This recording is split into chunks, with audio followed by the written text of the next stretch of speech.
The Airbnb looked really dope on the computer, but it came with a little bit of culture surrounding it, and barbed wire fences everywhere and shit. This is what type of street you're living on.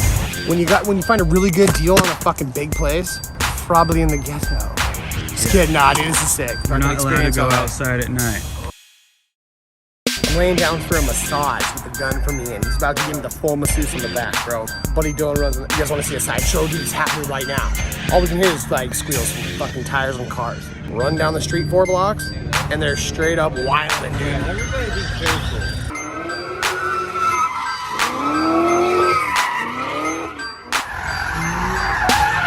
How was that? That was tight. They just closed the whole intersection down. 15 minutes. Yeah, I made my heart race. My white car? Shit was crazy. Yeah. It's a circle of fucking people standing in the middle of it, and homie in his little red and like Audi or whatever is drifting around him. Ends up clipping a guy. Clipped him and kept drifting. I gotta step my game up. These guys know how to party. We woke up in South Central LA. Scary as fuck. And now we're gonna get the fuck out of here and go skate. We're gonna go skate some spots and check out Grind King trucks.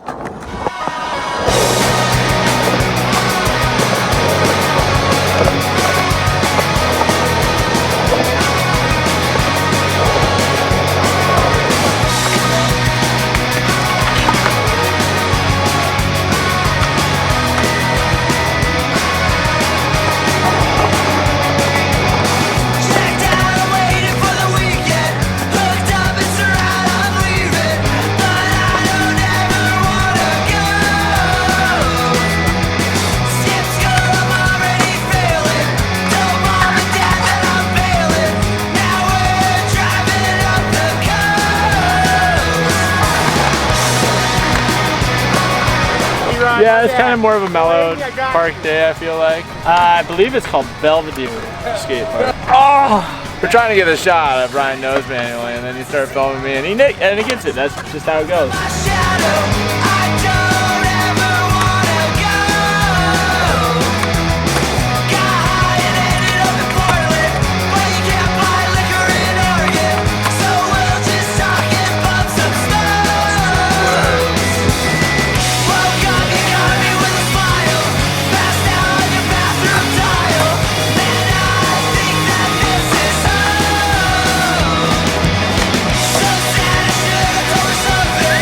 Really cool how much people have been telling us about meeting other skaters around, and check it out, it's called Street Kingpins, and yeah, it's just the coolest thing, man. Is more than anything, it's just a community. Like, I never really heard like an app like that. Like, I heard like skate spots and shit, but like, that's what's cool too, is you can also be like the kingpin of this park. Like, so if you have the most points of this park, you get a bonus like 50 points for being the kingpin of this park. That works for every spot too. So if you make a new spot, you know, once 3 people are at that spot, it starts to be a contest. I think he might play us a little tune.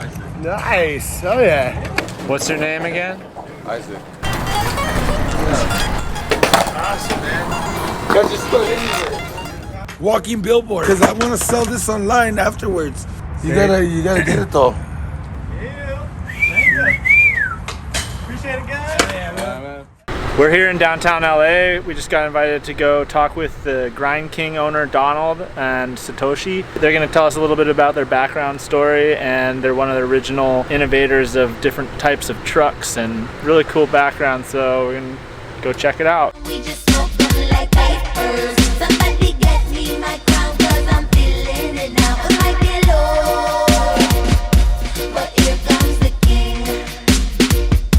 You might be alone, but here comes the king.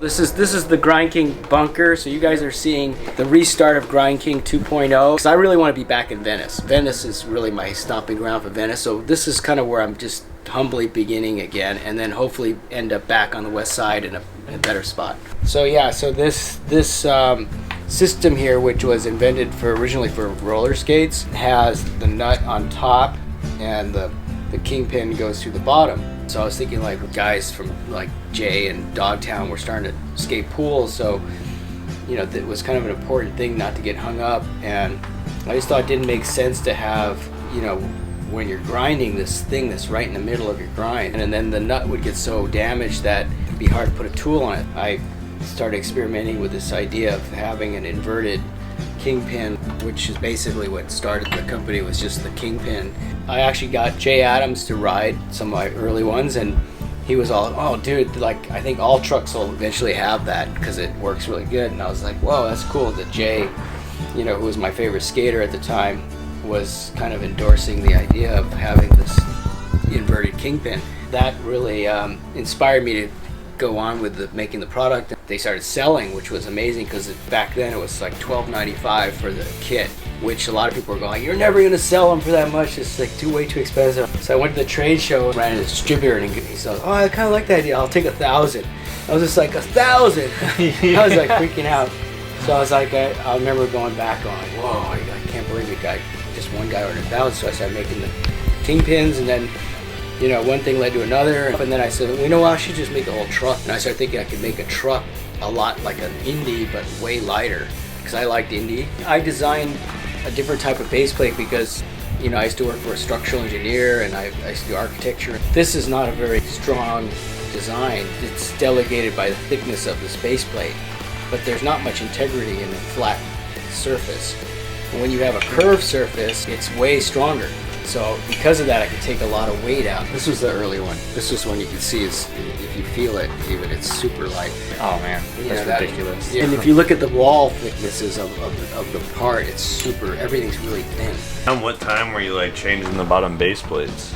That was like the new design. Like around 1990, and then like 91, 92, people were just getting used to hearing about Grind Kings, and they started like seeing like, oh, okay, these, maybe there are light trucks are good, and then they started noticing they grinded better. And then around 93-ish, my sales started going, people started like really digging them. And then around 96-ish, I think it was by the time I got to like GK6, which I think this design, they started really just boost, like they were just like one of the top selling trucks. I think I got to like number 3 truck company. The reason I went out of business at that point, I had launched all these different brands, from Von Dutch to I had hazmat snowboards. I was licensed to do Dogtown. I was doing termite skateboards, and then I had launched this new thing called Grind Queens. Back then I was thinking, you know, there should be like a girls, like Quicksilver had Roxy. I was thinking, well, there should be like a punk rock, like Roxy Gone Bad. Imagine Roxy Gone Bad, and that was Grind Queen. So this was kind of a kind of the look of it back then. This is a catalog, so it was like, you know,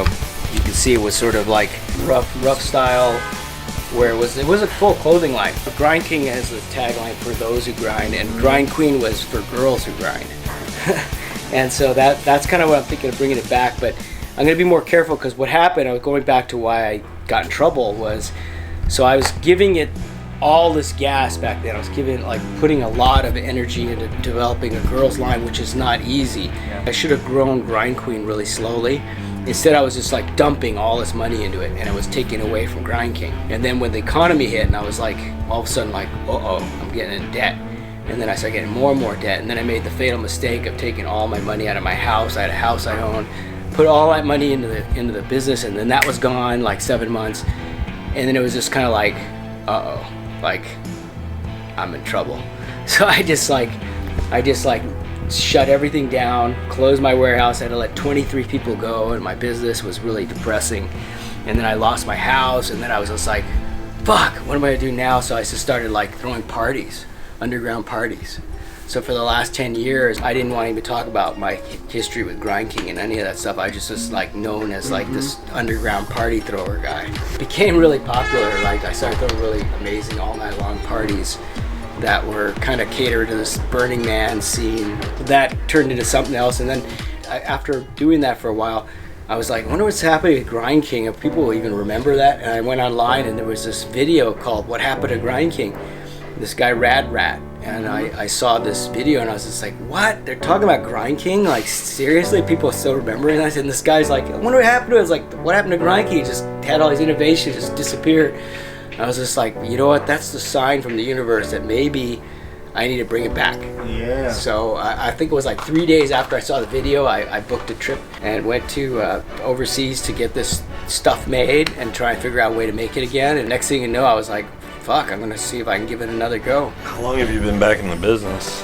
It's been about 2 years, but what was really humbling was that when I first got back into it, it wasn't like, boom, Grind King's back. Like it's like literally starting over again. I'm still kind of working out of the basement, so to speak. It's not like I have all this money to throw into building the business. I have to start from like. Where did you meet Satoshi? I met Satoshi because I didn't really have the money, so I did a Kickstarter, and Kickstarter is a platform where you can launch your ideas. And Satoshi was like one of the contributors to the project. He contacted me and he was like, "Hey, I'd like to help out somehow." And I was thinking like, well, this guy seems pretty passionate about. Been helping me ever since. I want to say I just typed in www.grindking.com. At that time, he already had it up. He was running the Kickstarter campaign. So I was like, what? This is kind of crazy. You mean to tell me like I can buy the trucks before any shop gets it? You feel very special at that moment, you know? That's just like mind blowing. And I was like, dude, hell yeah, dude, I'm gonna buy it, right? You know, he was communicating with every customer, I believe. And I'm looking at the idea, I was like, hey, is this Donald himself like responding on a Kickstarter? And then so that's when I got in touch with him. Him and I got together, you know, and met up and talked, and that's how it was born. But this one I called the Disruptor because I'm not back in the skate industry just to kind of fit in, and I want to change things around. I think that's the reason why Grind King should be in the skate industry, is to innovate and push it to the next level. After 10 years, for me, most trucks still are pretty much the same, and I respect the fact that companies like Indies want to keep their original designs, but there's also a new generation of skaters that, you know, their skating can get better if the truck gets better. You know, we don't drive the same cars as we did in the 80s. If you look at motorcycles, cars, even surfboards, most things can be improved. That's how it has always been for Grind King. But in the works, it's a top secret new truck I'm working on. It's going to change it a lot. It's going to turn heads. It's not just lighter, but it's like there's some design in it. It's the most exciting truck I've ever designed is in the works.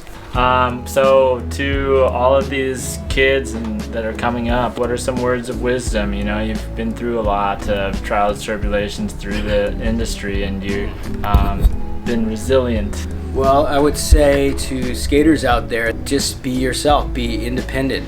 Don't just try and just copy someone else, because that can never really bring you the gratification of kind of creating your own identity. It's just like the trucks. The way I look at it is like, I don't want to just copy other people's trucks. I got to come up with my own thing. There'll be always some people that hate on it, and there'll always be some people that love it. You're never going to please everybody. So when you're skateboarding out there, don't try and please everybody. Just please yourself. That's the only person you got to worry about. And if you're really enjoying yourself, there will be other people that will be enjoying you too. We've been so lucky to have met Satoshi and been welcomed in to check out everything that you guys have going on. We definitely thank you guys. Street Kingpins. Thank you. We enjoyed it.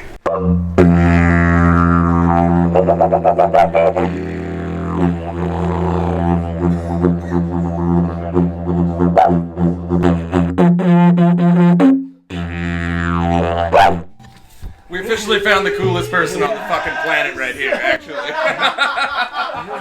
see why you fell in love with him. I'm already like, how much longer could I just hang out in here with you? Like, this is fucking awesome. Where we at now? I have no fucking Hollenbeck Plaza.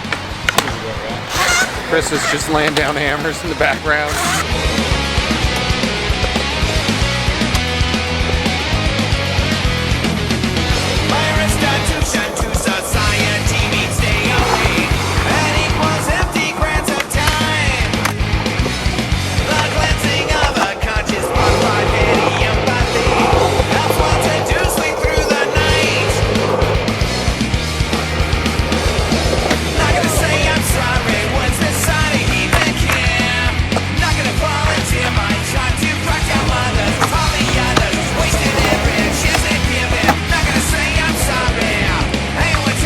Get some clips, Kyle? I got 8 clips. Nice. And 2 reps. It was sick.